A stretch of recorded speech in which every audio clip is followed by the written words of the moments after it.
Assalamualaikum warahmatullahi wabarakatuh. Masya Allah, la haula wa la quwata illa billah, amma ba'd. Ada yang bertanya, saya mau bikin rumah tahfiz, cuman takut kalau tidak ada biaya atau kehabisan biaya. Gimana solusinya? Masya Allah, mudah-mudahan di video yang singkat ini memberikan solusi buat nanya khususnya dan para penonton umumnya dari Sabang sampai Merauke, dari Malaysia hingga Andalusia, mengatasi rasa ketakutan kalau kita pelihara anak yatim, kita bina orang untuk menghafal Al-Quran, kemudian tidak ada atau kehabisan biaya. Alhamdulillah, wassalatu wassalamu ala rasulillah. Masya Allah, bersyukurlah kita kepada Allah kalau kita punya niat untuk mulai membangun, membina rumah tahfiz, ya. Takut kalau tidak ada biaya. Apa solusinya? Yang pertama, perlu Bapak Ibu ketahui, sama, saya juga takut awalnya, ya. Takut jangan sampai ini anak yang ngafal Al-Quran kehabisan biaya, atau nggak ada buat ngasih makannya, realistiknya, keperluannya. Itu ketakutan yang manusiawi dan normal nampaknya. Takut akan kekurangan biaya atau mungkin habis biayanya. Namun alhamdulillah, ya, kita bisa atasi. Yang pertama, memang iman naik turun. Ketika naik, bismillah, oke, saya siap berkorban, saya siap membantu satu anak yatim, 2, 3, 10. Ketika iman kuat, kemudian kita bersungguh-sungguh. Tapi ketika iman lemah, amalan lemah, pun kita ada kekhawatiran, maka udahlah, nggak usah. Perlu teman-teman ketahui, saya sendiri perlu waktu 1-2 tahun untuk mengelola niat ini. Mulai jangan. Kalau tidak dimulai gimana ya? Kalau dimulai kemudian kehabisan biaya, macam mana ya? Itu sama, ya. Ada di hati gerakan seperti itu. Yakinlah, dalam Al-Quran disebutkan, yuwaswisu fi sudurinas. Nah, hati kita was-was. Aduh, gimana ya? Maka oleh karena itu, baca ta'awud. A'udzubillahi minasyaitonirrajim. Ya Allah, aku berlindung kepada Engkau dari godaan syaitan yang terkutuk. Karena ketahuilah, setiap niat kita baik, ada malaikat yang akan mendukung kita, dan ada setan yang akan menghambat, bikin kita ragu-ragu, bikin kita was-was, bahkan membatalkan. Udahlah, nggak usah, ngapain ngurus anak orang, anak kita aja belum tentu, ngapain ngurus rumah tahfiz orang lain, kita pun belum punya. Bagaimana mungkin menggaji orang lain, bagaimana mungkin membantu orang lain, kehidupan kita pas-pasan. Nah, maka itu biasa, kemudian berlindunglah kepada Allah Subhanahu wa taala, bahwasanya itu godaan, itu ujian, itu was-was datang daripada setan. Semoga karena kita khawatir kita bergerak ke jalan yang diridhoi Allah Subhanahu wa taala. Karena Al-Qur'an Allah firmankan juga, inna nahnu nazzalna dzikra wa inna lahu lahafizun. Kami yang turunkan Al-Qur'an dan kamilah yang menjaganya. Maka insya Allah, ketika Bapak Ibu semua niat untuk mendirikan rumah tahfiz, ketika teman-teman semua bergerak mau membantu yatim piatu, membantu orang-orang duafa, membantu orang yang tidak mampu, memberikan beasiswa buat para penghafal Al-Quran, insya Allah Allah akan bantu kita, ya. Dan Allah berikan keberkahan dari harta yang kita infakkan untuk membantu membina rumah tahfiz. Maka yang kedua itu kita belajar yakin, ya. Kita harus belajar yakin. Kalaupun belum yakin akan Allah bantu, belajar. Ya Allah, berikanlah keteguhan hati. Saya niat belajar untuk yakin dengan pertolongan-Mu. Ya, belajar bahwa Allah Ar-Razzaq yang Maha memberikan rezeki. Allah Al-Fatah yang membuka pintu-pintu rezeki. Allah yang Maha gagah perkasa. Kita belajar yakin bahwa semua yang melata di muka bumi ini dijamin rezekinya oleh Allah. Apalagi seorang anak yatim yang dia tidak ada orang tuanya atau dia duafa, kemudian kita turun tergerak hati untuk membantu. Siapa yang menggerakkan hati saya berbicara seperti ini? Siapa yang menggerakkan telinga Bapak Ibu mendengar? Itu tak lain dan tak bukan adalah la ilaha illallah.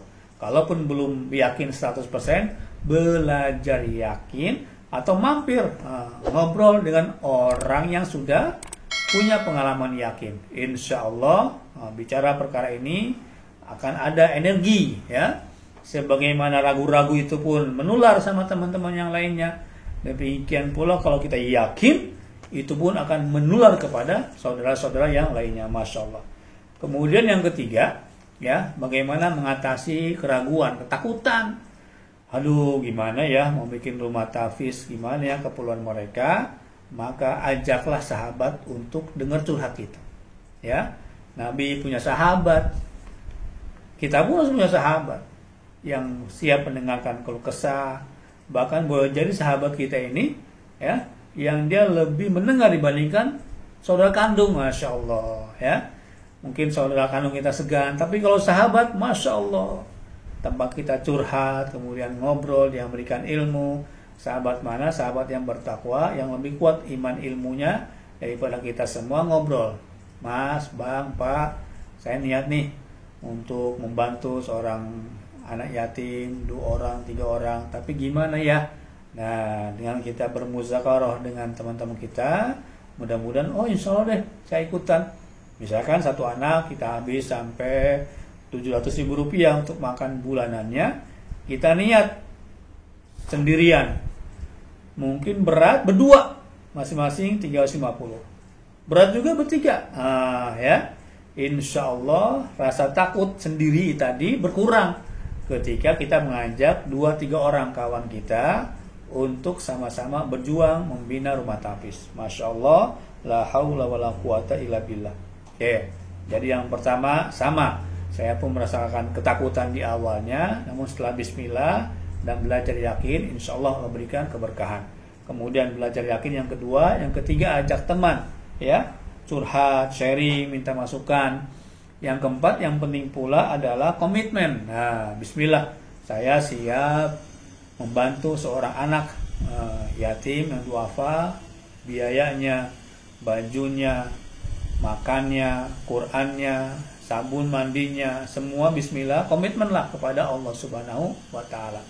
Bukan dengan ketua yayasan, bukan dengan bendahara, bukan, tapi niat lurus hati karena Allah. Ya Allah, berikan aku kekuatan untuk bisa istiqomah, ya.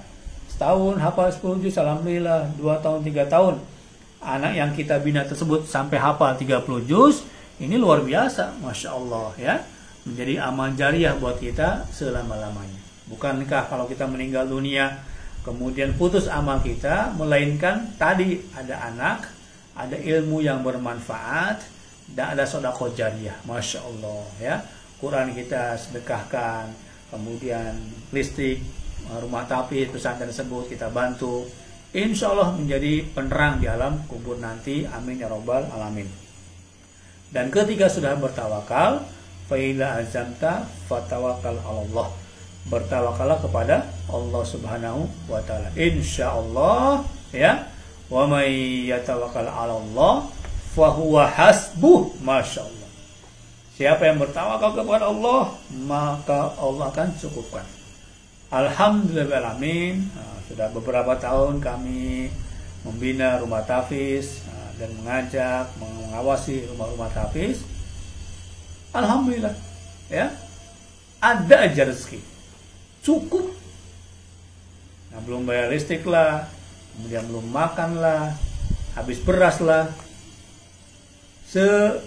Pengamatan kami, alhamdulillah cukup, ada aja rezeki, alhamdulillah, ya. Karena sudah bertawakal. Yang terakhir, untuk mengatasi rasa takut, nggak ada biaya, kekurangan biaya kalau kita membina rumah tahfiz, yang terakhir adalah teruslah berusaha, ya, berusaha, ya, berdagang.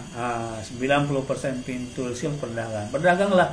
Dan niatkan keuntungannya buat rumah tahfiz, keuntungannya buat yatim, keuntungannya buat membelikan Al-Quran, keuntungannya untuk membantu ustazah. Masya Allah, insya Allah lambat laun Allah akan berikan keberkahan.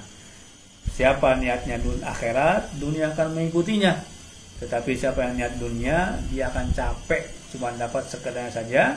khawatir di akhirat nanti akan termasuk orang yang merugi. Masya Allah, demikian tadi 5 ya, ada 5 tips bagaimana mengatasi rasa takut untuk memulai rumah tahfiz. Ada baiknya dari Allah Subhanahu wa taala, ada kurang dari diri saya pribadi. Yang belum sholat, jangan lupa sholat. Yang belum duha, jangan lupa duha. Yang belum subscribe, jangan lupa subscribe. Terima kasih. Assalamualaikum warahmatullahi wabarakatuh.